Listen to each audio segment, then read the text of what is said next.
power did amazing ukanjyanayo umushumba barira hariya ku musaraba hari imbaraga zikomeye cyane ngo bahita bajyana kandi twumvikane ngakwica umwanzi wawe. Remember to deny to kill your enemy. Ariko kananirwa ukica umugabo w'abandi uri ku rugamba uri kurwana. But you kill other person husband. Kubera iki? Why? Zari zarangiriye mu butayu. It was over in desert. Ndashaka kwiza imbaraga muzigira hano mu butayu. I want you to have this power in desert. Mukazigiramo maze no gufata Hebroni. As well the time you shall get your Hebron. Zibane namwe mu butayu. May it be with you in Zibane namwe Hebroni. As well in Hebron. Mukizwe mu butayu. Be saved in desert. Mukizwe no mu bisubizo. As well in answers. No muri Kanani mukomeze mukizwe. Be saved in your Canaan. Nimugushwe n'ibisubizo. Because of answers. Mukomere kuko abazi Imana yabo bazakomera. Be strong because those who know their God shall be strong. Nta kindi kizabibashoboza kirekeza imbaraga. Nothing will enable you except this power. Pfukama ahantu uri dusenge. Stand where you are, then we pray. Pfukama ahantu uri. Imana wavuze uri genda n'igare na moto. Abari nayo izakomeza kuvuga uri muri V8. You shall speak about when you have a V8. The God you spoke while you were hungry. The same God you shall talk about while you were eating. The God you spoke about while the was working at you. Be the same God you shall speak about when they are praising you. The God you spoke about while they was against you. Be the same God you speak about when they were helping you. The God you spoke while you were despised. Be the same God you shall speak while you were honored. abari uzakomeza kuvugira mu bukire Imana wavuze uri ngo mutabyara abari uzavuga warabyaye Imana irashaka imbaraga za none n'izejo hazaza. Imbaraga zikanga ibihe, the power that scares time, imbaraga zigaragaza yuko tutazanywe n'imitsima, the power that reveals that we didn't come because of praise, ko twakunze Imana nk'Imana, the power that shows that we loved God because it's God. We didn't love God because of dollars. We didn't love God like men. We didn't love God like women. We love God like God. It's God whenever He gives us enough. It's God whenever we are rich or poor. It's the God when they are talking about our casting. It's God when they brought it to us. The God who never been changed by the times to us. The God we spoke about in 12 years. Be the same God we shall speak about in 50 years. The God we spoke about in 50 years. Be the same God we shall serve in 70 years.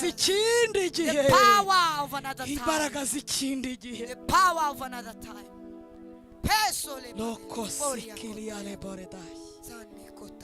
Imana wavuze ukodesha bagusohoye mu nzu, the God you spoke about when you was izigera igira itandukaniro n'Imana uzavuga.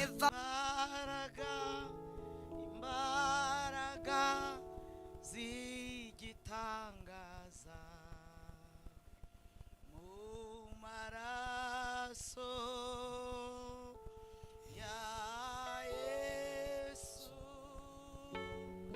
hari imbaraga zigitangaza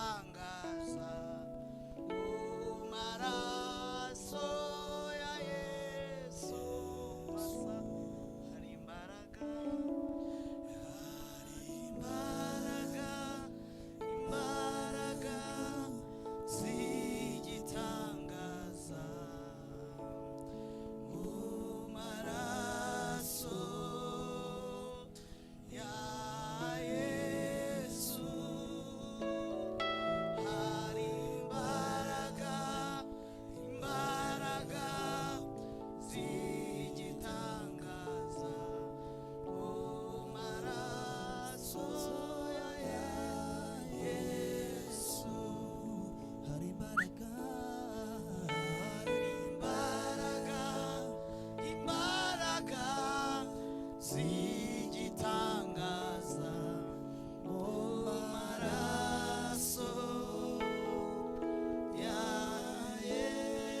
data turakubashye mu izina rya Yesu. Father, we honor you in the name of Jesus. Tugushimira urukundo n'imbabazi udahwema kutugirira. I thank you for mercy and your Ubereye favor. mwiza abagutegereje bose You are ndetse good for n'ubugingo those bwo who are waiting gushaka. for you and the lives of those who are waiting for Uri you. umubyeyi uzi kuzuza inshingano ze muri twe. You are good mother and father, parent who is good to Kandi mu complete bintu his byose tunyuramo needs in whatever we go through. dufite amakuru ko harimo ishimwe ryawe. We have news that there is your thanks. Duciye bugufi kugira ngo izina ryawe rihabwe We humble icyubahiro. ourselves for your name to be glorified. Tugushimiye iminsi umaze utuganiriza binyuze mu ijambo ryawe. We thank you for the days you've been N'ibimenyetso feeding us through your n'ibitangaza. word and miracles. N'aha duciye bugufi cyane ngo mwami icyo wagambiriye kuduha ukiduhereze. Even right now, we humble ourselves for you to feed us. Sengeye We want umuntu to wese turi prepare. kumwe muri iri teraniro I pray for online everyone we together ndetse online. n'uwo tuzabana bitari uyu munsi Even those we should be together kugira and ngo iri not jambo today. rizakore umurimo mu buzima For this bwe. word to perform miracles Urakoze in kuri their data wa lives. twese icyubahiro ni Thank icyawe. you that you were our Komeze Father. kuduhana ibihe byiza May n'abera the glory bose. be yours and give us Mu good izina time rya with Yesu holy Kristo. people. Amen. Amen.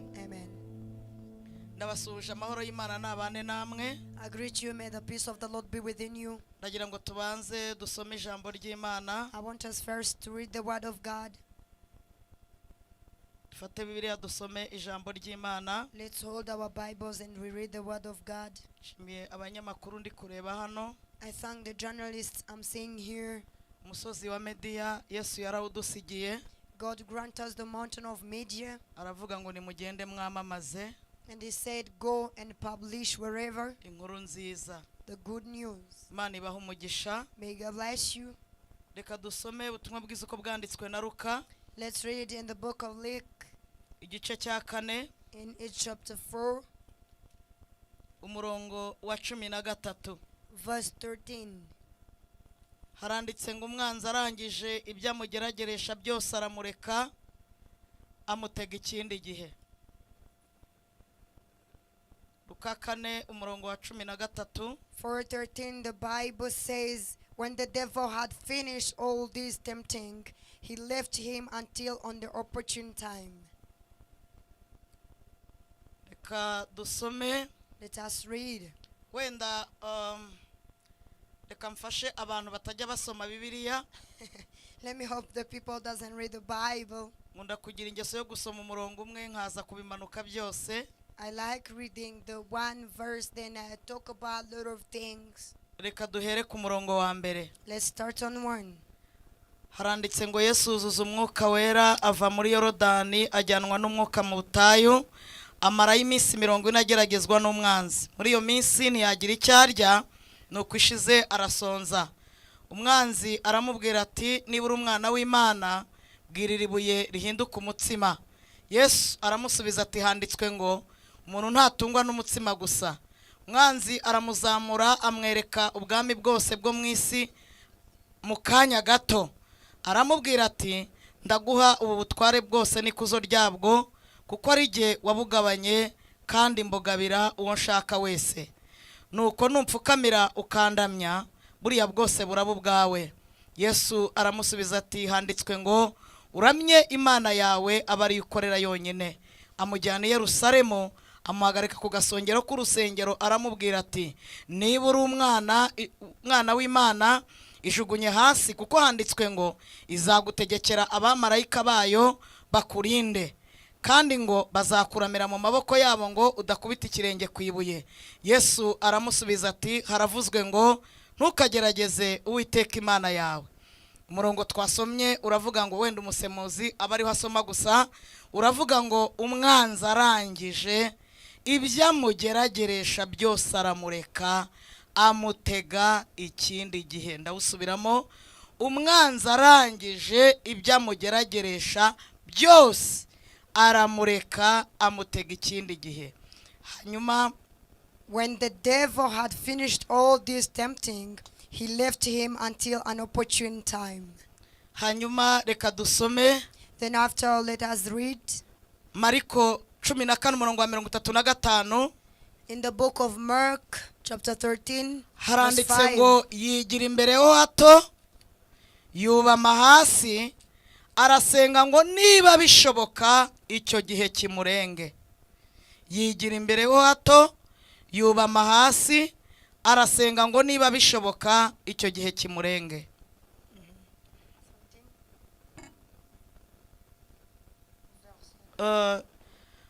Mariko 14:35. 14:35. The Bible says that going a little farther, he fell to the ground and prayed that if possible, the hour might pass from him. Nahumu igice cya 3:14 haranditse ngo ivomera amazi azaba hagije mu gihe cyo kugotwa. Komeza ibihome byawe, jya mu ibumbuka turwondo ukomeze itanura ry'amatafari. Nahumu 3:14 haranditse ngo ivomera amazi Fetch for yourself water azaba hagije so that it may be sufficient mu gihe cyo kugotwa. in the surroundation time. Mwakire neza ijambo ry'Imana. Receive the word of God. Hallelujah. Hallelujah. Hallelujah. Hallelujah. Ndashimira abantu tumaze iminsi I thank the people whom we've been turi kumwe mu rugendo rwo gufata Hebroni yacu, together in this journey of getting our Hebron. kandi ndahamya ntashidikanya ko Imana yayiduhaye. And I am sure that God granted us it. Ndashima Imana kubw'ijambo ryiza Imana yampaye umunsi ngo nkuzanire. I thank God for the good word He brought me to give it to you. Ijambo rivuga ngo imbaraga z'ikindi gihe.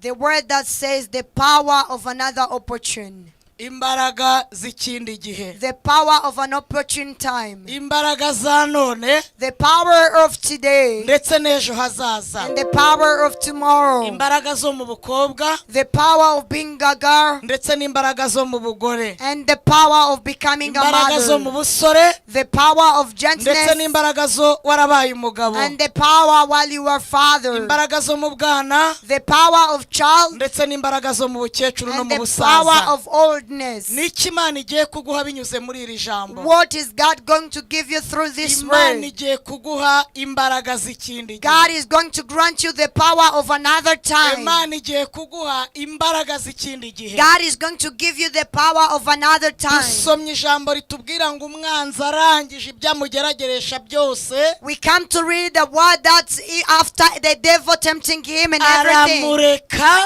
he left him amutega ikindi gihe. and he was waiting for him another opportune time. Aramureka He left him amutega ikindi and he gihe. waited for him for an opportune time. Dusoma n'irindi jambo rivuga And we come to read another word that ngo says yigira imbere ho hato that getting forward a little while, yubama hasi he bowed down, arasenga he prayed, asaba cyane ko icyo gihe kimurenga. he asked for the hour to pass on him. Dusomye n'irindi ritubwira ngo ivomere amazi We come to read another one that says fetch for yourself water azabe ahagije so that it might be mu sufficient gihe cyo kugotwa kwawe. in your surroundation moment. Hallelujah. Hallelujah. Twasomye ijambo ritubwira inkuru za Yesu. We read the word that talks about the story of Jesus. Bibiliya yatubwiye ngo yuzuzwa umwuka wera, The Bible has told us that he was full of the Holy Spirit. ajyanwa n'umwuka mu butayu, He was taken by the Spirit in desert. ajya kugeragezwa na Satani. He was going to be tempted by the devil. Ngo amara iminsi 40 That he spent 40 days n'amajoro 40 and there 40 nights nta kintu arya nta n'icyanywa, with nothing to drink or eating, arimo ageragezwa n'umwanzi. while he was being tempted by the devil. Iyo minsi irangiye abona gusonza. After all days he got hungry. Mubisome neza. Read it properly. Yamaze iminsi 40, He spent 40 days amara amajoro 40, and 40 nights ntacyo yaryaga ntacyo yanywaga. with nothing to eat or drink. Ariko iyo minsi irangiye But by the end of those days, Yesu abona gusonza. Jesus got hungry. Ari kumwe na Satani mu butayu, While he was with the devil in the ntabwo wilderness, yigeze agaragaza inzara, he didn't show his nta hunger. nubwo yigeze He asonza. didn't get hungry. Ariko iminsi 40 ishize But after 40 days, inzara iramufata. he was attacked by hunger. Bibiliya The Bible ntigaragaza ko hari n'umunsi n'umwe doesn't show that there was one day Satani yahangaye kumugerageresha ibintu runaka, Satan tempted him for something, usibye ubwo yari amaze gusonza. except the day day he was hungry. Satani abonye agize inzara, While the devil saw him hungry, abonye inzara imufashe, while he saw him attacked by abonye hunger, bigaragaye ko after yashonje, showing that he was hungry, ahita avuga ngo noneho he said, then mbonye icyo naheraho. I got what to start on. Ndashaka kukubwira iki kintu. What do I want to tell you? Satani nta biziriko agira, The devil doesn't have chains. atuzirikisha ibyo adusanganye. He chains us with what he finds us Muri with. iyi minsi 40 In these 40 days, ntabwo yari yashonje, he wasn't hungry. ubwo yagaragazaga inzara While he showed that he was Satani hungry, akamenya ko yashonje, and the devil knew that he was hungry, nibwo yateye intambwe, this is when he stepped. amuzanira ikigeragezo cya mbere And he brought him the first temptation, kimeze nko kumuhinyuza. which was like contradicting Kubera him. iminsi bari bamaranye, Because of the days they were together, Satani yari azi Yesu, the devil knew Jesus. yari azi n'imbaraga ze. And he knew his power. Ikigeragezo cya mbere The first temptation he brought, cyaravugaga ngo niba it was saying, if uri umwana w'Imana koko. you are a son of God truly, Iki ni ikigeragezo this is a temptation Satani ajya duteza that the devil bring to us cyo guhinyuza ubuhamya twatanze, of contradicting the testimony we ubutumwa gave, twavuze, the gospel we preached, ibyo twemeye. what we accepted. Iki ni ikigeragezo This is a temptation Satani ajya azanira umuntu w'Imana that the devil bring to the person of God ashingiye ku byago n'amakuba murebana. based on the trials that is facing. Niba uri umwana w'Imana If you koko. are a son of God for sure, Tumaranye iminsi we've 40. been together for 40 days. Wambwiye ko uri umwana You w'Imana, told me that you were son of God, kandi ndi kubona inzara. and I can see hunger. Niba koko uri we, So if truly you are, iri buye ndi kukubonana, this stone I'm seeing, rifate take it urihindura umugati, and make it a bread, noneho urye, then you eat. nibwo ndabyemera. This is when I will accept. Niba koko uri umwana w'Imana. If truly you are a son of God. Iminsi 40 tumaranye wanyiyemeyeho, 40 days we've been together, it was so bright wangaragarije to me. ububasha n'ubushobozi, He showed me the power and wanyeretse capacity. ubushobozi bw'Imana, He showed me the power of God. ndabyemera Yes, waranyemeje. I accepted you. Ariko aka convinced me. kanya But right now, nawe urashonje, you are hungry too. kandi ufite inzara y'ibiryo, And you need food. kandi nta biryo ufite. And you don't have food. Noneho niba uri umwana So w'Imana if you koko, are the child of God, Imana then ifite ububasha God has the capacity bwo guhindura ibuye of umugati. changing stone into food. Fata iri buye So take this stone urihindura and umugati, make it a bread. nurangiza urye. Then you eat.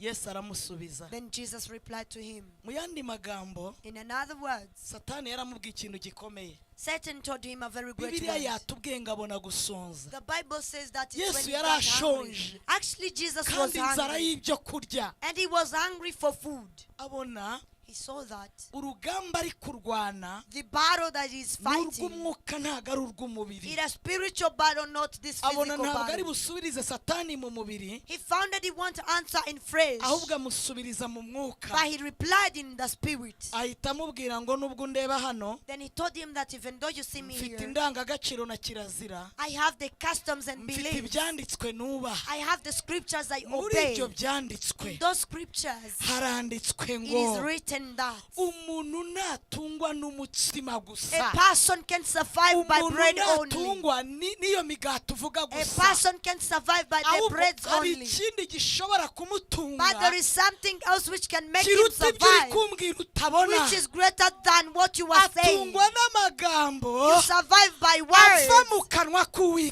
k'Uwiteka. mouth of the Lord. Ijambo rirambwira ngo The word tells me ariko that, umukiranutsi but my wanjye righteous person hazabeshwaho no shall kwizera. live by faith. Kwizera ni iki? What is faith? Ni ukumenya ibyiringirwa, Faith, it is to believe with no udashidikanya doubt ko bitazaba. that it shall come true. Handitswe ngo It is written that umuntu ntatungwa n'umutsima gusa, a person can survive by ahubwo bread atungwa only, n'amagambo ava mu kanwa but with the word out of the mouth of Niyo the mpamvu Lord. abana b'Imana This is why the children of uzasanga no God, mu byago you will baririmba. find even in trials singing. Wamwegera If you get ugasanga closer, afite you ibyanditswe ibyanditswe he has scriptures. satani agira The amagambo devil has words. ariko ntago agira He ijambo. doesn't have a word. Hallelujah. Hallelujah. zimwe mu ntwaro Some of the weapons uzarwanisha ku musozi that you wawe shall use on your mountain, harimo no kubitsa ijambo there is to keep ry'Imana, the word of God kuba in you. ufite icyo wavuga To have something you igihe can say. satani aguhagaze The time imbere, the devil comes to igihe you. uhuye The n'ibiguhinyuza, time you meet what igihe uhuye contradicts you. n'ibikwicaza, The time you meet what igihe takes you uhuye down. n'ibihanganye The nabyo, time you meet what you face. ugomba gutunga Bella, you need to have ijambo muri wowe. the word in you. Dawidi yavuze ngo That David said what? yaravuze ngo He said, nabikiye I kept your ijambo word ryawe mu in mutima my wanjye heart kugira ngo ntagucumura. so that I won't sin to you. Nabikiye I kept ijambo ryawe your word mu mutima wanjye, in my heart. ndibikira iki I kept it for kugira ngo what? ntagucumuraho. So that I won't sin to umugore you. mwiza ntiyakurinda ibicumuro, umugabo ntiyakurinda ibicumuro, A good wife can urubyaro protect you from ntirwakurinda sin. ibicumuro, The children amafaranga can. wifuza ntiyakurinda Many ibicumuro. can protect you from dore it. icyatuma Look at what ugirana ubusabane n'Imana can make you have a ni good ukubika relation with ijambo God. ry'Imana. It is to keep the word of Bibiliya God irambwira ngo in your heart. The kugira Bible ngo tells me ijambo that ry'Imana for the word of the ribe God rigwiriye muri to mwebwe be full in your heart, rifite ubwenge bwose. having the full wisdom. Hallelujah. Hallelujah. Hallelujah. Hallelujah. nubwo Yesu yari yasenze Even though Jesus prayed, ariko hano ntiyongeye gusenga, but I didn't pray anymore. yakoresheje ibyanditswe. He used the scriptures. Bene data, Dear brethren, amasengesho ni meza the prayer is ariko good, agendane but n'ijambo. may it work with the word. Hallelujah. Hallelujah. handitswe ngo It is written that umuntu a ntatungwa person can survive ahubwo by atungwa. bread only, but he survived by. ndashaka kubaza umuntu nkurikiye, I want to ask a person who's following me, ubitse iki? what do you keep? handitswe ngo iki? How is it written? Hallelujah. Hallelujah. Hallelujah. Hallelujah. abarokore ndabakunda, I love Christians. abana b'Imana ndabakunda. I love the children of God. buri wese bafite amagambo amuhumuriza Everyone has the iyo comforting ageze mu words byago no mu makuba. whenever you reach in trials and troubles. nigeze ngira inzara, I got hungry nyigira naragaburiye abakene benshi. while I fed many poor people.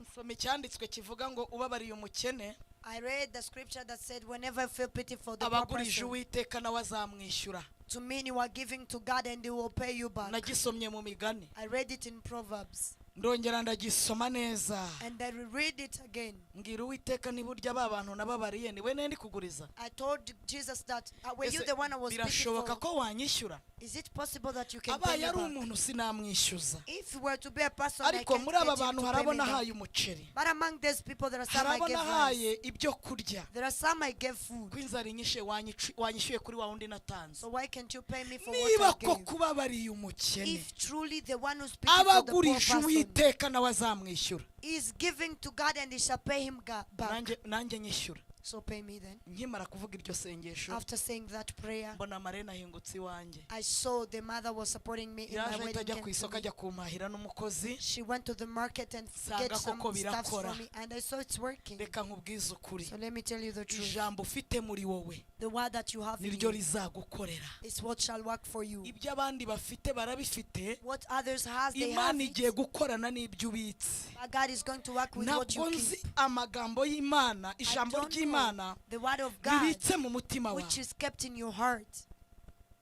Hallelujah.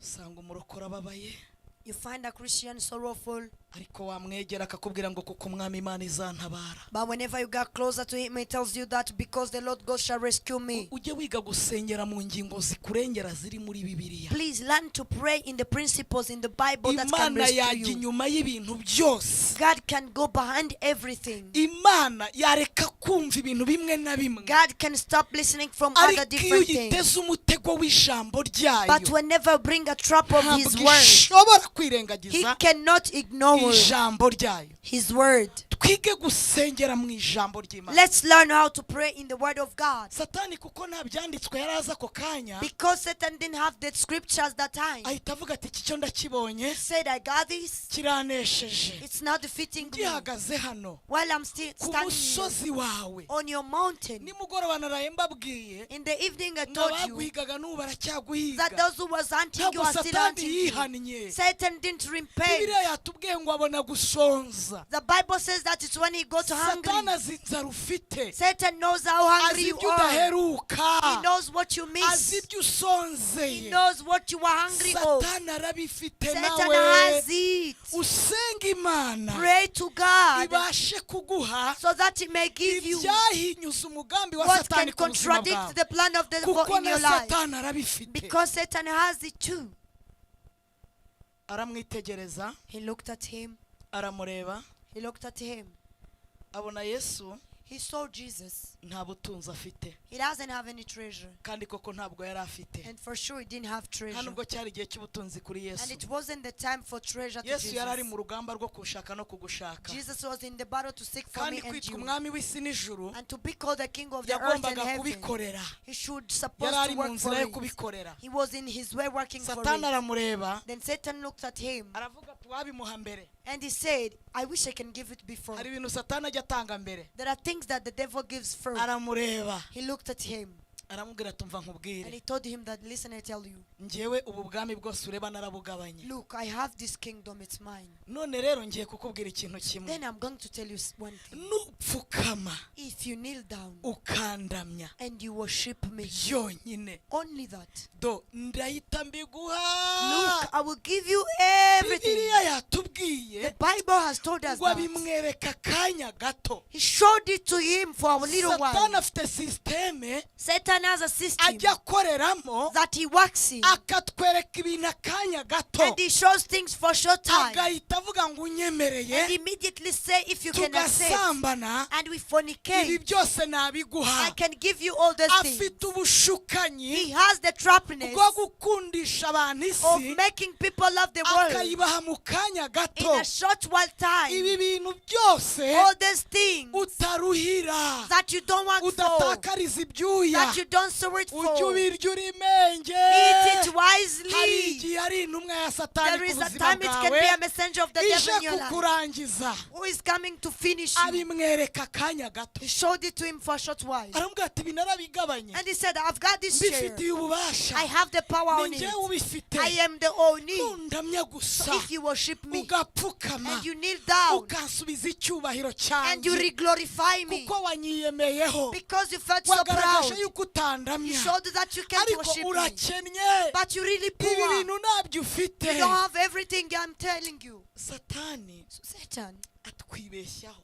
he got confused about us. Satani atwibeshyaho. Satan is really confused about us. Imana yacu ayirebera mu bigaragara, He sees our God in what is mu mazu visible, no mu myenda no mu in nkweto no mu houses, bya clothes, bindi. shoes, and all those. Twebwe We dufite ibigaragara mu buryo butagaragara. have unseen in a word of Ni nayo sin. mpamvu tunyuzwe This is why we are ab'isi satisfied. babona ko ntacyo Why the dufite. world says that we have Kuki nothing. mvuze gutyo? Why do I say this? Ijambo rirambwira The ngo word tells me that iyaduhaye Yesu the God who gave me Jesus, yamuduhanye n'ibindi He gave us byose. Jesus with Tugaragara everything. nk'abatariho We are seen like we're not ariko alive, turiho. but we really make Tugaragara many live. nk'abakene We are seen like ariko poor, dutungishije but benshi. we make many live. Tugaragara nk'abagiye gupfa We are seen like almost nyamara died, but turiho. we are alive. Haleluya. Hallelujah. Satani ajya turebera mu mirari.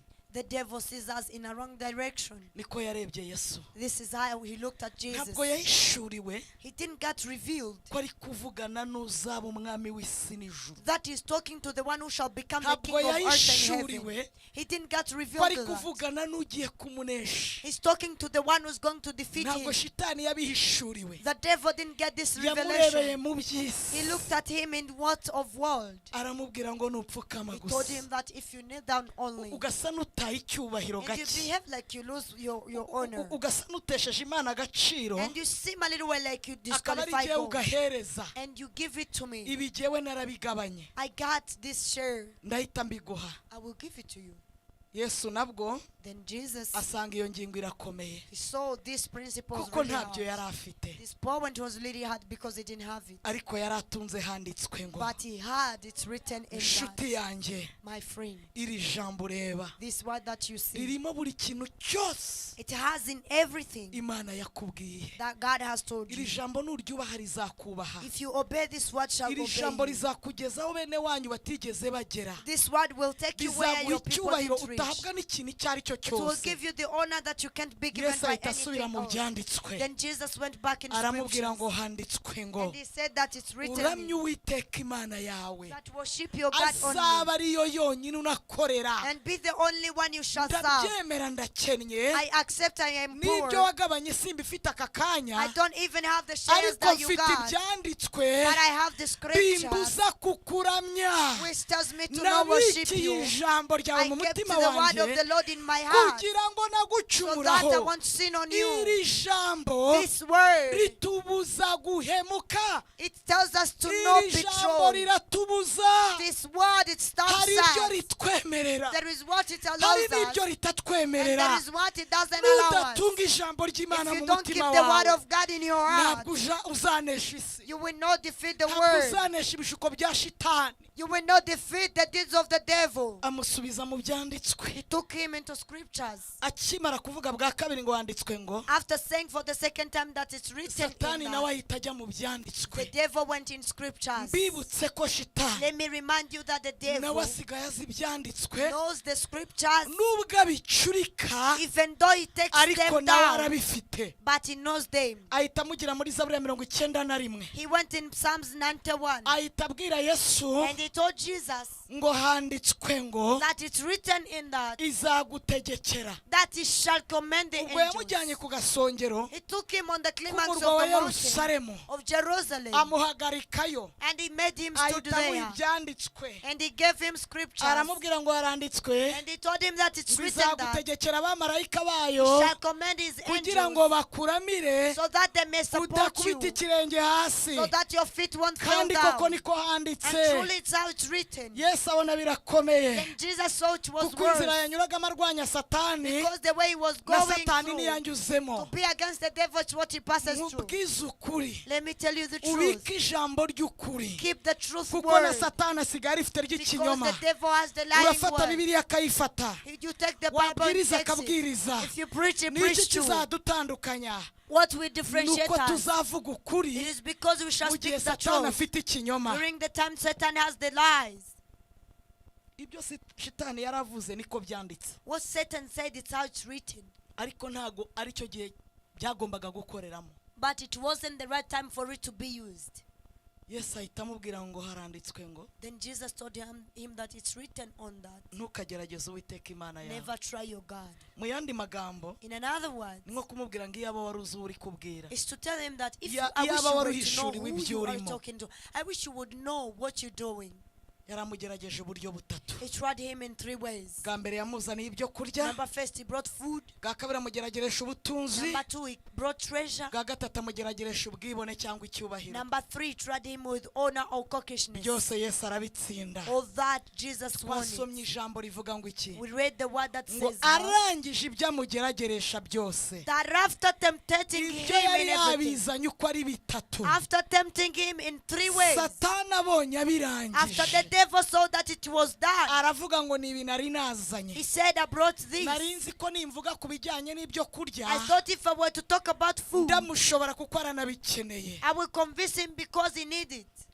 Arantsinze. He now makes me get Nari nzi ko defeated. nimujyana ku by'isi, I thought if I would take him to ubutunzi bwo mu treasure, isi, treasure of this ari earth, bundamye he will akabutwara. worship me and take it. He Arantsinze. now defeats me. Nari nzi ko nimugerageresha ubwibone. I thought if I would use honor or cockishness, Urumva kuba waramirwa n'abamarayika you got to be supported by ni angels. ukwemeza It is to convince babibone. you, girl, they see it. Marayika baransamye The angels are taking me in their hands barandamiye ngo nakubita ikirenge so hasi, that my feet won't fall mu down to cyubahiro the stone cyanjye. in my honor. abona nabyo Yesu ntakozeho. He saw Jesus didn't touch. avuga ati He ndabirangije. said, mine of Bibiliya today is iravuga ngo over. byose The Bible says arangije that ibyamugerageresha byose, after tempting him with Satani ngo ahita everything, amureka. Satan left him. Amureka atamuretse, He left him not because ajya he's done, kumutega ikindi but he gihe. went to trump him for another. Amutega ikindi gihe. He went to trick him for another Mbibutse ko opportune muri uyu time. mwanya And let me remind you that Imana in this time, irashaka kuguha imbaraga God wants to give you power za none of today ndetse and the n'iz'ikindi tomorrow gihe. power. Bibiliya The Bible igaragaje ikintu gikomeye, shows a very great thing. kuba utari kugeragezwa For you to be not tempted, ntibivuze ko it utazageragezwa. doesn't mean that you won't be kuba utari tempted. mu byago n'amakuba For you to not be into ntibivuze troubles, ko hatari aho bigutegereje. doesn't mean that there is no way it's waiting for birasaba you. iki? What does it require? birasaba imbaraga za It none requires the power of ndetse today n'iz'ikindi and the gihe. power of another bibiliya time. igaragaje The iki? Bible shows what? igaragaje ko bitanu It watsinda uyu shows munsi, that 5 you can win hari today. ibindi bikuri imbere There are others before you utabaye tomorrow. maso If you can't be alert, yakurangiza. it can finish you. bishatse gusobanura ngo It wants to mean that nutsinda ibigeragezo by'uyu if munsi you win the trials of nowadays, ntuzirare. never feel comforted. aramureka He left him. amutega ikindi gihe. He trapped him for another time. aramureka He left him. amutega ikindi He gihe. trapped him for an opportune time. ijambo rirambwira The word tells me that yesu mu rugendo rwe rwo gucungura Jesus, in his journey of saving itorero, the temple, hari ahantu yesu yageze, there is where he went. hari aho dusanga yarabwiye petero ngo mva inyuma satani. There is where we find he told Peter that be away from me, devil. igihe petero yari amubuje kugenda, The time Peter was obstacling him to mu go. yandi magambo yari amugiriye inama y'urukundo, In another word, he gave him an advice of ariko kuko love. yesu icyari cyamuzanye ari ukudupfira no kubabara ku bwacu, But because what brought Jesus, it was to be abona inama iri muri petero crucified for us, and he ni found that intumwa ya the meeting in Satani. Peter is the messenger of niyo the devil. satani amuhaye kumubwira. And it's what the devil gives him to dufite send to abajyanama Jesus. badufitiye imbabazi, We have the advisors who dufite love us. abaterankunga badufitiye We have the imbabazi, sponsors who are pitiful ariko to rimwe na us. rimwe bashobora kuduha ibintu But they can sometimes ari give us satani things. wabibahaye ngo While babiduhe, is the devil give them nyamara bo to give batanabizi. it to us what they don't know. yesu ahita amubwira ngo mva inyuma satani. Then Jesus told him that be nubwo away from me, yirukanye devil. satani, Even though he chased the ariko devil, yakomezanyije petero. but he kept on with Peter. wige kwirukana satani, Learn to chase the ariko devil, ukomezanye petero. but keep on with petero nta Peter. kibazo afite, Peter doesn't have a ndetse problem, uzanamukenera, and you shall need him, uzanamwubakaho ibintu and you bikomeye. will build on him great things. ntukamuhe satani Don't submit him ngo to umwirukanane Satan na and satani. chase him with jya ubwira Satan. satani ngo mva inyuma, Tell Satan to be away ariko from you, ukomezanye petero. but you keep on with Peter. Hallelujah. yesu Jesus agera ahantu got somewhere. arerekwa He got a revelation ko ibyo yari arimo yari abizi, because he knew what he was doing. cyangwa se wenda aratekereza, Or maybe he thought. areba amasaha 6 cyangwa 7 agiye kumara ku musaraba, He looked at 6 or 7 hours he was going to areba spend to the ukuntu agiye cross. gusuzugurwa n'aba agiye gukiza igisuzuguriro, He saw the way he was going to be despised to those he was umuntu going to agiye take off gukubitwa. despise. He saw the sticks he was going to be beaten. arabireba.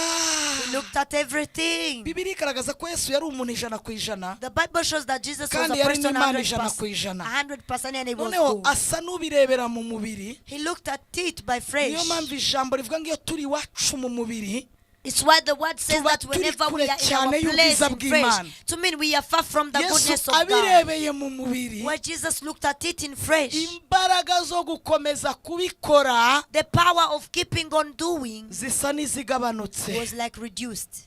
aravuga ngo ngiye gusenga. He said, I'm going to pray. yitegereza abigishwa be, He looked at his disciples. arabareba, He looked at them. aravuga ati uyu namenya ko ncitse intege ntabwo ari He bubyakire, said, if this one got to know that I'm uyu nawe discouraged, he namenya will ko not nacitse understand it. intege ntabyakira. As well to this one, he will not ngo atoranyamo understand it. 3. The Bible says he selected 3 of them. nujya ujya gusenga, If you're going to pray, amasengesho ari butume uvuga ibijyanye n'amarangamutima yawe, the prayer which will let you speak out your emotion. ujye ugerageza kugendana n'abantu bashobora kwakira ko wacitse intege. Please try to work with the people who can understand that ujye you umenya abantu mugomba will gusengana, know the people in that time ujye you can umenya pray abantu bashobora together with. kumenya intege nke zawe. Know the people who can know your weakness. ntabwo ari buri muntu wese ushobora kumenya intege nke zawe ngo azihanganire. It's not everyone who can know your weakness and feel abantu bose patient ntabwo of it. bafite kwakira yuko ushobora kuba wakoze ibyaha runaka. All the people can't understand how you committed some types of yesu sin. yatoranyije 3, Jesus selected 3 of them. afata Yakobo na Petero na Yohana He took Jacob, Peter, and John. aravuga ngo abangaba He told them that the 3. ndi bubashe kuvuga ko ncitse intege I babyumve will say that I'm discouraged and they will understand me. Then after, abwira abandi bigishwa he told other ngo disciples mube mugumye hano that stay here njye gusenga so that I can go to ngo pray. azamuka umusozi He went on the mountain ajyana n'abo batatu with these 3. abagejejeyo Reaching there, arabitegereza he looked at them. aravuga ataba nabo He told them that hari ibintu batagomba kumenya there are things they don't need to nabo know. ngabasigaho He left them there. Bibiliya yatubwiye The Bible has told ngo us that yigira imbere ho hato he went forward a little yubama bit. hasi He bowed down. asaba cyane ko icyo gihe kimurenga He prayed for the hour to pass on him. aramureka He left him. amutega ikindi gihe He attacked him for another yigira unapproaching imbere ho time. hato He went a little while yubama forward. hasi He bowed down.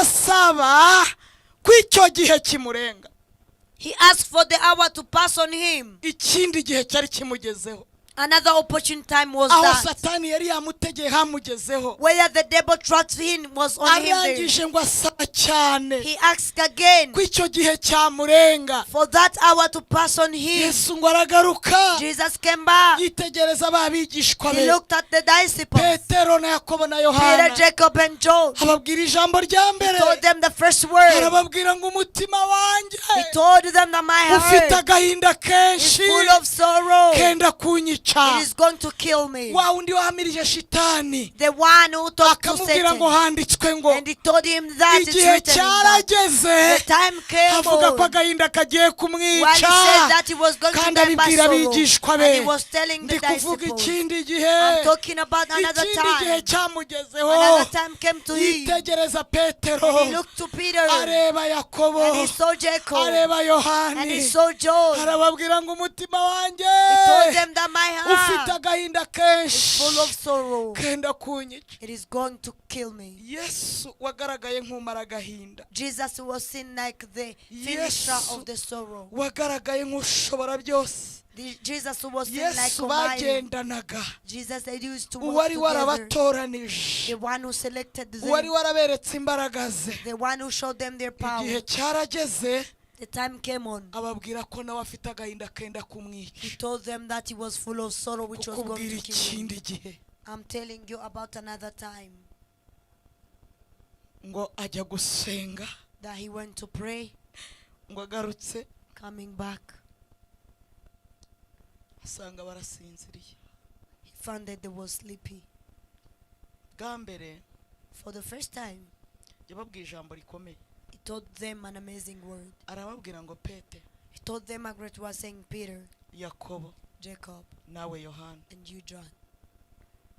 munaniwe kubana nanjye You failed at least to be with me isaha imwe gusa 1 hour. ko ariyo nari mbakeneye This is what I needed from you.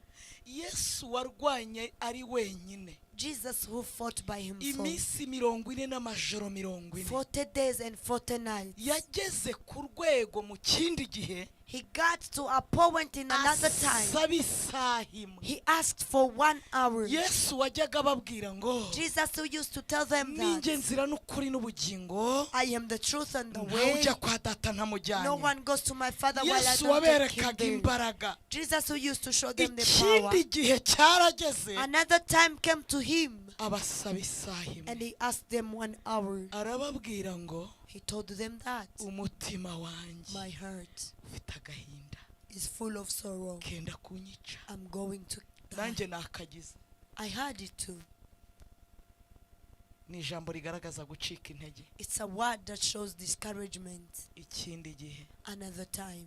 bwa mbere amajoro 40 n'iminsi 40 40 days and 40 nights. yari yayamaze He spent them. ariko muri iki gihe But in this time, yasabye imana ko kimurenga he asked God whether it can mu pass to yandi him. magambo In another word, yari avuye mu bintu he gave up. yaravuze ngo nzi ko byose He bigushobokera said, I know that you are able to everything. undenze iki gikombe Please take me far from this byari cup. birangiye It was over. ibyanjye nawe Him and her. arasenga He prayed. arasenga He prayed. aravuga ngo data byose bigushoboke. I know that everything is possible to iki you. gikombe Please let this hour pass kindenge on me sink'inkwerewe. so that I won't drink on this amaze cup. kuvuga gutyo After saying that, mu ijuru to heaven, bohereza imbaraga zo kumufasha they send the restoring ngo ahita power. avuga ngo And he said, bibuka ushaka that may it be the way you ibibuka want. nshaka. Let not be where I want. yemera ubushake bw'Imana. He accepted the wants of God. baragaruka He came back. habona He basinziriye. saw them sleeping. yavuga ngo nibamusubize If he said they couldn't kuko reply amaso yabo ngo yari arushye because cyane. their eyes were so tired, ntibabona icyo they bamubwira. didn't get what to mu tell him. kindi gihe In another time, abantu babura icyo bakubwira. yeah, the people miss what to warahamagara tell you. ntibitabe. You call, they don't ariko reply. uzamubwire But let me tell you, iyagushyizeho hano the one who took you there, yemeye ko he bikugeraho. didn't accept for it to reach ihagararanye you. nawe He's now standing with nubwo you. abantu batakumva, Even though the people can't nubwo hear, bataguha umwanya, even though they can't give you nubwo time, batagutabara, even though they can't rescue you, ndashaka kukubwira I want yuko to tell you that Imana ibera hose God who icyarimwe. lives everywhere at data wa once, twese mwiza, our Father, Imana mugenga w'ibihe, the God who rules muri the time, kumwe you're together with kandi muri Him, kumwe. and you're together with Him. Bibiliya The Bible igaragaza ko Yesu yasenze ibihe bitatu. shows that Jesus prayed in 3 ways, yasenze ibihe bitatu 3 times, ngo asubirayo, and He went back. arabihorera He left them. ngo agezeyo, Reaching there, ngo avuga amagambo amwe nk'aya He mbere, spoke the words like the ngo previous aravuga ngo one. harya data, He said, Father, ntibishoboka ko iki kindenga isn't it possible that this hour kereka can pass on me, nywereyeho. except if I drink mbese on ari this cup? kunegosiya. He was negotiating. arimo aravuga ngo He was saying, wamaramaje, you have definitely wabyemeye, decided ngomba kubambwa, that I might be ngomba crucified, gukubitwa, I might be ririya cumu beaten, ninjye bazaritera, there will spit on kiriya me, kizingo cy'amahwa n'icyanjye, That's- wabyemeye. that crown is for me. ngo ahita avuga ngo bibe uko ushaka He said, let it be as you ntibibe want, uko nshaka. not it to be as I want. rimwe na rimwe Sometimes gusenga bishobora kudakuraho ibigeragezo, praying can take off the ariko trials, bikaguha imbaraga but it gives you zo power kwemera ubushake to bw'Imana, accept the willingness of bikaguha God. imbaraga It gives you power zikurenza muri ibyo to bihe. cross that time. gusenga bikaguha imbaraga Praying, it gives you zo power kunesha ibyari bigiye to kukunesha, win what was going to bikaguha defeat imbaraga you. zo guhamya Imana mu It gihe gives you the cy'ubwihebe, power to witness God in bikaguha a indirimbo hopeless time. z'amashimwe, It gives you the time abantu of babona song. nta shimwe. While people say that you have gusenga no bikakubera thanks. umucyo bikakumurikira. Praying become the light and light to you. yasenze bwa mbere, He prayed for his first asenga time, bwa kabiri, and the second time, ngo asenga na bwa gatatu. and he prayed for the third time. ijambo rigaragaza ko avuye gusenga bwa The gatatu word shows that for ngo his third time to yagarutse pray, yuzuye he imbaraga. came full of power. genda usenge wongera usenge, tandukanye gusenga kwawe, kuko ariho nzagukiriza, nzatanga ingabo nyinshi zipfe ku bwawe. avuye gusenga bwa gatatu, He came to pray for his third time. yaje yemeye ubushake He bw'Imana. came accepting the willingness of God. ntabwo yagarutse He didn't come back asaba isaha imwe, asking for 1 hour. ntiyagarutse avuga imvugo He z'agahinda, didn't come back talking the speeches ntabwo of sorrow. yagarutse ababwira ngo munaniwe kubana He nanjye. didn't come back telling them that they Oya. have to be with him. No. yagarutse avuga ngo Bella, he came back Noneho- saying that noneho therefore, nimusinzire muruhuke, sleep and get a noneho rest. nimwiruhukire, Get a rest. nta gahinda ngifite, I don't have sorrow. ndumva nabyakiriye, I feel hari izindi comfortable. mbaraga There is nakiriye, other power I received. hari ubundi bubasha There is niyumvamo, other capacity I hari feel in my uburyo ndimo soul. niyumva, There is a way I feel my soul. nimwisinzirire, Sleep tight. imbaraga z'ikindi The gihe, power of another imbaraga time. z'ikindi gihe, The power of imbaraga another time. z'ikindi gihe. Power of another time. Hallelujah. Hallelujah. Oh, hallelujah. Oh, hallelujah. Bibiliya yavuze ngo iki? What did the Bible Yavuze say? ngo ivomerere That fetch for your soul amazi the water azaba which will be ahagije mu gihe sufficient cyo kugotwa in the kwawe. surroundation time. Amazi Water azaba which ahagije will be sufficient ikindi gihe in another time. nshuti yanjye Dear brother, uyu munsi ufite amakuru y'ibyo warwanye nabyo dear friend, you ukabitsinda have the news of what you ariko ayejo defeated, ntayo uzi but you don't know that ufite tomorrow amakuru news. y'imisozi wazamutse You know about the mountain you ufite climbed. amakuru y'ineza wagize You have the news of the ariko kindness ayejo you have, ntayo uzi but you don't know that tomorrow ufite amakuru news. y'uburyo warwaniye You have heburoni the news of how you fought ukaba for your uyitsindiye Hebron, ukaba uyifashe and you won for it and you ariko have ibyo it. kuri heburoni But ntabyo what's on uzi Hebron you don't know it. bibutse ko imana Let me remind you that God itubwira ibyo tuzaba tells us what we shall ariko be, ntitubwira but He ibizatubaho never tells us what mu will gihe be to tuzaba us. twarabaye bya bindi yatubwiye The time we shall be who He umugabo told us ntanga to ni be. yosefu The witness I gave is yosefu over arota to Joseph. inzozi The time Joseph yarose gave out dreams, bamupfukamira he saw them kneeling ariko down for ntiyabonye him, gereza but he didn't see the ntabwo jail, yabonye but he mukapotifari didn't see the wife of ibi ntabwo Potiphar. yigeze He abibona didn't see all these. wibutse yuko Let me remind you uyu that munsi urahazi today you know, ariko ejo ntaho but you uzi don't know uyu tomorrow. munsi uzi ibyo warwanye You know about what you uzi fought abagore today. wahamirije You know the uzi women abagabo you witnessed. wahamirije You know the ariko men you abagutegereje ejo met ntabwo with, but uzi you don't know those who are uyu waiting for you munsi tomorrow. But today, uzi ibiguzi wanze you know the cost uzi you denied. impongano wanze You know what you've been uzi offered, you ruswa wanze denied. kwakira You know the ariko corruption you iby'ejo failed, ntabyo uzi but you don't know birashoboka ko tomorrow. wari urangije ibiri It's possible wari that you urangije spent 2 days, itatu or 3 wari uvuye no mu days. iteraniro It's possible wari that you were ugifite out of service. n'abagusengera It's possible that you are ariko those pray for ikindi you. gihe But another time, utakibasha when gusenga you want to be able to za mbaraga pray, zirakenewe the power is ikindi needed. gihe Another time, utakijya mu when iteraniro you're not able to izi gather, mbaraga there's zirakenewe power needed. ijambo riravuga ngo ukiri umusore The word says while you were still young, warikenyezaga you used to take the veil on yourself ukijyana aho ushaka and you drive yourself where you want. ariko numara But gusaza after becoming old, bazagukenyeza they'll be taking the veil to bakujyana you aho udashaka and they take you where you niyo don't want. mpamvu ijambo rivuga ngo wa musore we Not the bad. This is what the ishimira word ubusore says. bwawe We are young. Enjoy n'umutima your wawe youngness. ukunezeze mu minsi y'ubuto bwawe And let your heart make you feel ngo kandi happy ujye in your ugendera mu youngness. nzira umutima wawe And ushaka walk in the way that no your mu heart mucyo wo mu prefers. maso yawe And your light in your sight. wari kujya umenya yuko But know that hari iminsi mibi izaza there are bad words. ngo nuko rero Then fall. ikura umubabaro mu mutima wawe Take off the sorrow in your kandi heart. utandukanye umubiri wawe n'ibibi bikube kure And separate your heart from kuko what's ubuto bad to n'ubusore ari release. ubusa Because youngness ngo is ujye nothing. wibuka umuremyi That wawe remember your mu Creator. minsi y'ubusore bwawe Hallelujah. In your time of iminsi mibi youngness. itaraza we Before the bad time ubwo comes to uzajya you. uvuga ngo sinejejwe The time nabyo you'll be saying that I jya don't wibuka enjoy it. umuremyi wawe Remember your mu Creator. minsi yo gushobora kwawe In your powerful time. ukibibashije ukibikora While you still can. iminsi mibi itaraza Before the bad time to come. uzajya uvuga ngo sinejejwe Where you nabyo shall be saying that you uyu don't munsi enjoy it. urahuzi You know today. ariko w'ejo But ntawuzi you don't know niyo tomorrow. mpamvu imana ishaka kuguha imbaraga This is why zikiri God igihe wants to give you the power of bene tomorrow. data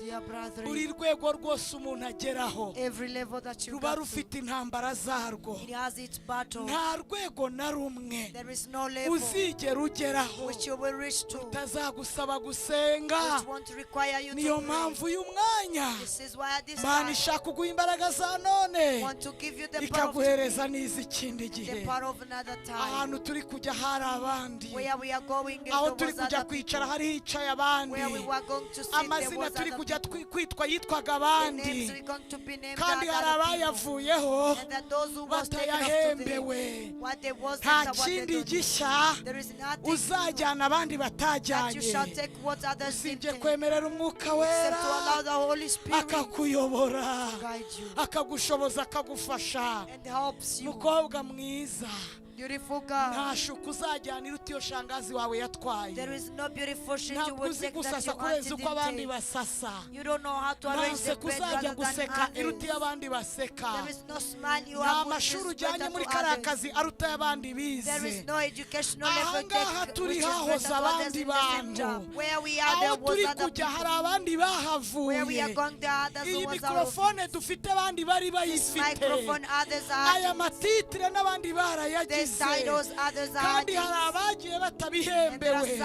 intebe wicayemo hari abo yarangije izina witwa hari abo ryishe ibyo uri gusaba Imana ababibonye barapfa uyu munsi nibagihamya izina ry'Imana ibi bintu uri kuruhira ibi bikuraje ishinga wirwa wiriza ubusa usaba Imana hari abo Imana yabihaye uyu munsi ntabwo tuzi aho baherereye byababereye itiki bajyana Gehenomu abandi bayivuyeho abandi bavuye mu gakiza nta rwego na rumwe uzigera ugeraho rudakeneye imbaraga niyo mpamvu Imana ishaka kuguhiza none ikaguha n'iz'ejo ukagira imbaraga za none. You got the power of today. wowe wo muri 2020 You of 2022.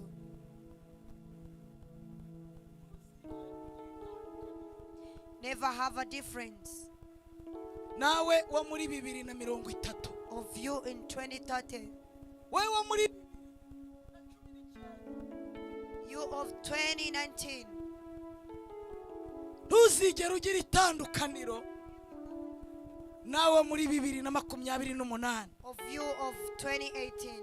abakubona ni ijambo ry'ihumura uyu munsi no mu myaka iza bazari gusangane. Those who get a comforting word, please let them get it with you in another coming time.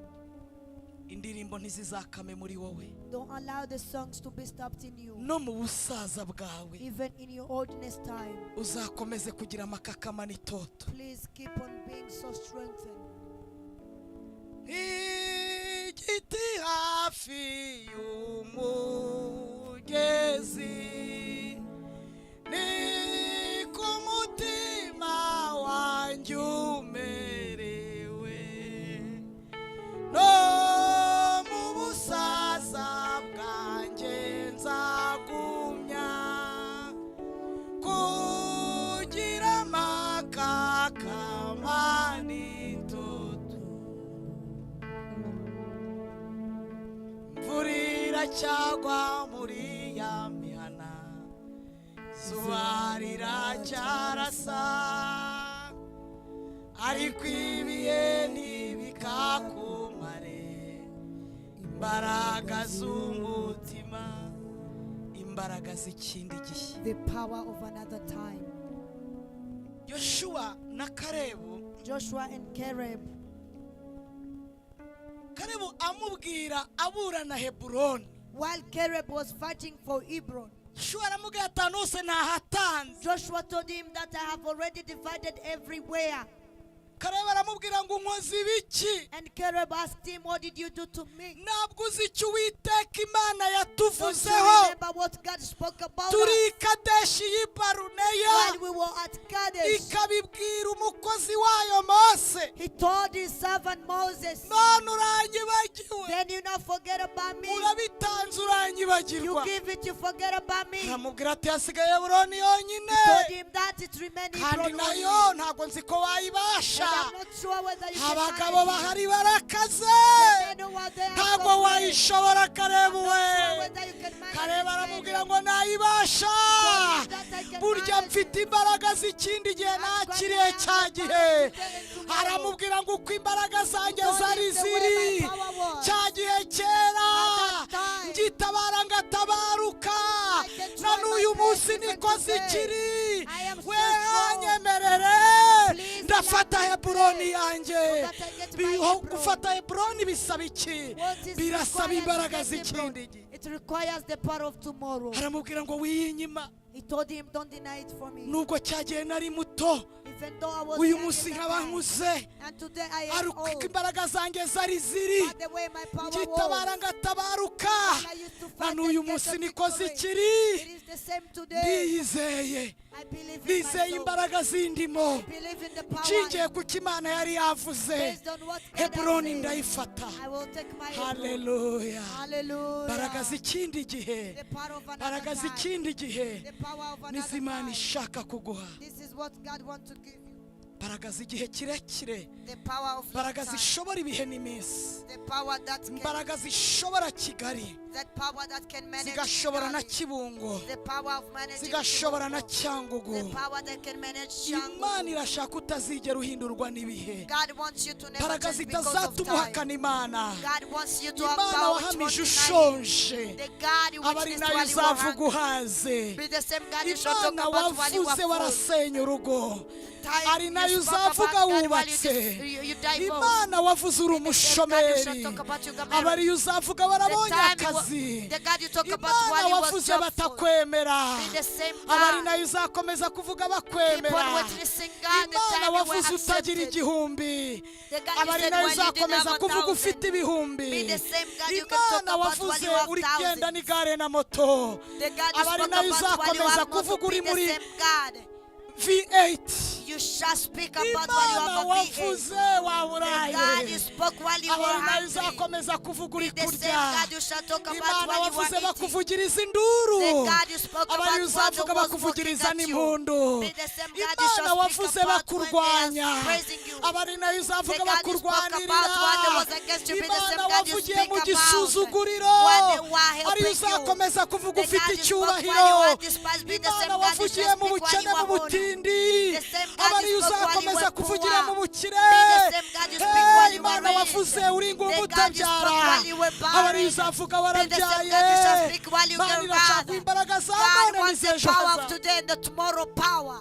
Hallelujah. imbaraga zikanga ibihe, The power that scares time. imbaraga zigaragaza yuko tutazanywe n'imitsima, The power that reveals that we didn't come imbaraga because of praise. zigaragaza ko twakunze Imana nk'Imana, The power that shows that we loved God ntabwo because it's God. twayikunze nk'amadolari, We didn't love God because ntabwo of dollars. twayikunze nk'abagabo, We didn't love God like ntabwo men. twayikunze We nk'abagore, didn't love God like women. twayikunze We nk'Imana. love God like God. N'Imana yabiduhaye n'Imana It's itabiduhaye, God whenever He gives us n'Imana enough. dukize n'Imana It's God dukennye, whenever we are rich or n'Imana poor. batuvuga n'Imana It's the batuvuma, God when they are talking about ni all n'Imana casting us. badukomera amashyi. It's God when they Mana prodigy to idahindurwa us. n'ibihe muri The God who twebwe, never been changed Mana by the time twavuze mu to myaka us. 12 The God we spoke about ariyo in 12 tuzavuga no muri years. 50, Be the same God we shall speak Imana about in twakoreye 50 muri years. 15 The God we spoke ariyo about in 15 tuzakorana years. nayo mu myaka Be the same God we 70. shall serve in 70 Imbaraga years. z'ikindi gihe, The power of another time. imbaraga z'ikindi gihe. The power of another time. Pesole Loko Boria sikiriale boredai. Zani Kotaya Bidi. Imana wavuze ukodesha bagusohoye mu nzu, The God you spoke about what you was ntizigera renting. igira itandukaniro n'Imana uzavuga. Never be differentiated Igihe to the uzaba God you umaze shall kubaka speak. amazu 6, The time you shall have 6 houses. ntuzigere na rimwe ugaragaza ko Never show that. wari warakurikiye Yesu mushaka You imitsima. followed Jesus while you needed praise. Icyo dupfana n'Imana n'ubugingo The buhoraho, relation we have with God is ubugingo ntabwo eternal.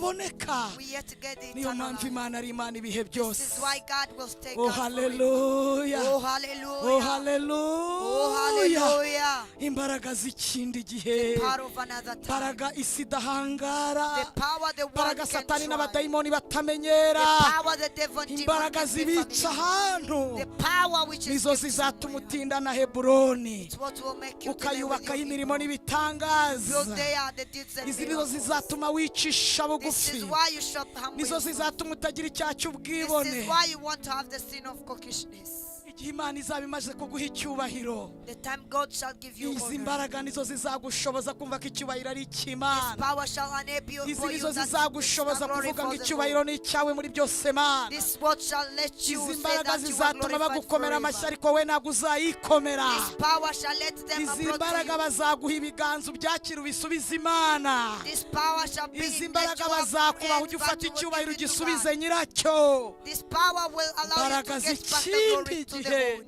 The power of imbaraga another z'ikindi time. gihe. The power of another time. Hallelujah. Hallelujah. Imbaraga z'ikindi gihe, The power of another time. imbaraga z'ikindi gihe. The power of another time.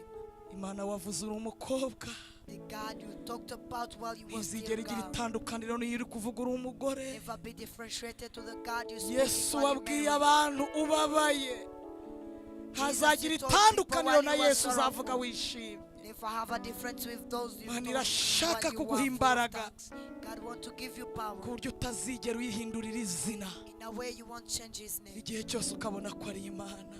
All the time you see that is God. Imana wahamije cya gihe The God you witnessed that time. uzongera uyihamye no muri cya gihe. Witness him another time. Yabanye nawe mu myaka 5 ishize, The God who's been with you. izanabana nawe mu myaka 25 iri imbere. Hallelujah, he shall be with you in this Yabanye 25 nawe mu years. myaka 10, The God who had been with irashaka you kubana in nawe 10 mu years. myaka 90. Will stay with you in 90 Niyo mpamvu iri years. kuvuga ngo mwana wanjye, Why he's saying that to my ndashaka child? kuguha imbaraga za none I want to n'izejo. empower you for today and tomorrow. Hallelujah. Hallelujah. Oh hallelujah. Oh, hallelujah. Mbamenera ibanga. Can I reveal to you a secret? Amasengesho turi gusenga uyu munsi The prayer we are praying ntabwo today ari gukora uyu munsi. is not working Uyu today. munsi hari gukora ayo twasenze mu gihe Today it's cyashize. working what we Aya prayed azakora for mu the gihe last time. kizaza. This shall work in tomorrow. Ivomerere Fetch for yourself amazi water azaba ahagije which will be enough mu gihe cyo kugotwa kwawe. in your surroundation time. Mbibutse ko ibi bisubizo turi gusaba Imana. Let me remind you that the answers we Mwibutse ask. ko aya mazu Imana igiye kuguha. Let me remind you that Aba the houses bagore God is beza Imana going to give. itanze n'abagabo beza n'urubyaro. This beautiful wife and Aya handsome mapawundi man God n'amayeho is going to give and children. n'amasefa n'amadiramu Silver, n'amashiringi pounds, shillings, dollars, n'amarivure sterling n'amakwaca n'amanyarwanda livre, sterling, francs. ibi bintu Imana igiye All kuduhera these kuri things God is going Heburoni. to give us to Hebron. Mwibutse yuko hari abo byishe. Let me remind you that Uyu it has munsi ni killed intumbi the son. zigenda. And today there are dead bodies Niyo mpamvu walking. Imana ishaka kuguha imbaraga This is why God wants to za empower none you n'izejo for today and tomorrow, kugira ngo utazigera urya so that you won't eat ngo nurangiza wibuke waguhaye ibiryo. and you forget the one who Imana fed you. izakurinde kuba mu bintu May God protect you to be utibuka things nyiri ibintu. without remembering Imana the izakurinde kuba ahantu May God protect you to be utibuka somewhere uwagushyize. without remembering the one who Imbaraga took you there. zizatuma The power which shall make utinda aho uri delay where you ni are. uguha agaciro It is to value uwahagushyize. the one who took you there. Nutakaza If you lose uwakugize icyo uri cyo, the one who made you who you were, uzatakaza vuba you will lose so icyo quickly uzaba ubaye cyo. what you shall be. Imbaraga z'ikindi gihe, The power of another time. ivomerera amazi. Fetch water. Kugotwa murebe kuno mpagaze. See the way I am standing. Hano hari ama etaje 3, Here there are 3 towers. hano hari imodoka 4, Here there are 4 cars. hano hari umugore mwiza, Here there is a beautiful wife. hano hari urubyaro, Here there are children. hano hari imisoro, Here there are taxes. hano hari ivugabutumwa, Here there is preaching. hano hari evangelism. akazi Here there is a job, ndetse n'intambara n'ibibazo. battles and trouble. Bibutse ko ibibazo bigira ibigeragezo Problems. byabyo Let me tell you the problems as n'ibisubizo the bikagira trials ibigeragezo byabyo. and the answers as the Noneho ibyo trials. bintu byose birangose. So everything surrounds me. Ntabwo umuntu asenga A person doesn't pray yagoswe. while he's surrounded. Umuntu asenga mbere yo kugotwa. Pray before you get Noneho surrounded. wamara kugotwa, Then after getting icyo surrounded, wakiriye mbere y'uko what you ugotwa received before you get nicyo surrounded, kigutungira aho wagotewe, this is what makes you survive where you are kikazahagukura surrounded. ugifite imbaraga, And it takes you from where you are utarahinduwe surrounded, still n'ibihe. strengthened, without being changed by time. Abantu bakabona mu cyimbo cy'umubabaro urimo uraririmba. The people see you instead of sorrow you are Kubera singing. iki? Why? Mu byo wavomye Because in what you harimo faced, imbaraga z'ikindi gihe. there was the power of another Imana yari time. yakubwiye ngo mwana wanjye, God told you, my child, nzabana I nawe, will be with you. nzagendana I nawe, shall walk with you. nzakorana nawe, I shall work with you. nzakurwanirira, I shall fight for you. nzakuvuma nzamuvuma, The one who shall cast you, I shall nzaguhiga cast you. nzamuhiga, I shall hunt you who nzakwereka wants you. imbabazi zanjye, I show my mercy. nuntabaza If you nzakwitaba. call me, I will Ibyo reply. ngibyo ukabivoma ukagendana Fetch nabyo. all that you want with Wagera you. ahantu umaze kugotwa, If you reach somewhere being already surrounded, ugahagarara muri bya bintu, you stand in those things. ukajya ufata ku mazi wavomye mbere, Take the water you ukajya fetched, unywa, then you drink. bavuga ngo arapfuye if they say that you died, bakabona nibwo ubayeho they find you living. baza kukurwanya Come to be against bagasanga you. hari imbaraga zikuri They find there is hejuru power upon you. Imana ikakurindira muri ibyo Then bihe God protects you in those ukajya times. uririmba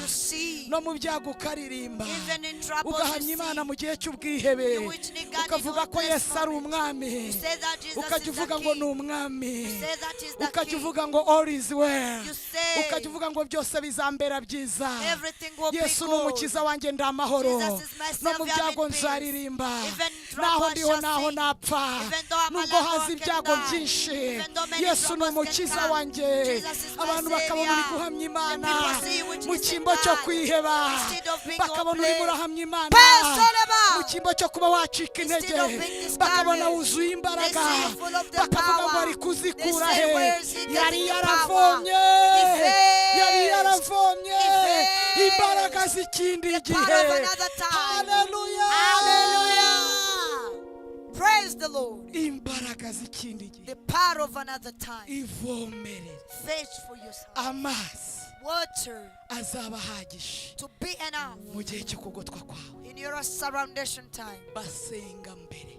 They pray before. kambaho urugero Let me get you an example. Pawulo inshira imuruma The time a serpent ate Paul. ni mu bicunga neza If you try to check, inshira yaramurubiye it ate him. bavuga ko ari umwicanyi They said that he's a killer. nta jambo na rimwe yasubije There is no single word he replied. yahaye agaciro icyo yari yavuganye n'Imana He followed what he spoke to mbere God. y'uko inshira imuruma Before a serpent ate him, marayika yari yamubwiye ngo the angel had told him witinya that, Pawulo fear not, Paul, kuko nguhaye kubaho because I give you to wowe live. n'abo muri kumwe bose You and the people you nta will. n'agasatsi kazava ku mutwe kereka inkuge niyo yonyine izagira ikibazo There is no hair which shall be taken on you, Iyi but the ncira act rero will face problem. yibeshya ku muntu wavomye ufite imbaraga z'ikindi gihe iramurya nk'uko yariye abandi The serpent ate him imukorera and ibyo did to ikorera others. abandi It did the same. He bamushyira will kuri do- lisite it did to others. bashyiragaho ab'iyo nshira yarumye They listed him among those whom the serpent Araceceka. ate, but he was silent. aravuga ngo reka nceceke He said, let me be hari silent. icyo nageranye hano There is what I came here mfite with. amakuru I have news ko ntazagwa imerita that I won't die nta to n'uwo merit. turi kumuzahagwa And the one which hari together shall amakuru not nahawe die. mbere I've got some niyo news. ashobora kunkura muri umara This is bw'inshira what will take out this bad bitterness of this ibyo wabwiriwe serpent. mu masengesho Whatever you've been told in imbaraga prayer, z'amasengesho the wasenze part of the prayers you nizo pray, ziragukura mu this is menyo what shall take you out of the y'abagome teeth n'abagambanyi of enemies nizo and zizatuma betrayers. unesha isi This is what will make imbaraga you za defeat the none world. n'iz'ejo The power of today nizo and tomorrow. zigufatisha heburoni This is what make you take your Hebron. haleluya Oh, hallelujah. haleluya Hallelujah. igiti hafi y'umugezi ni ku mutima wanjye umerewe no mu busaza bwanjye nzagumya kugira amakakamanitutu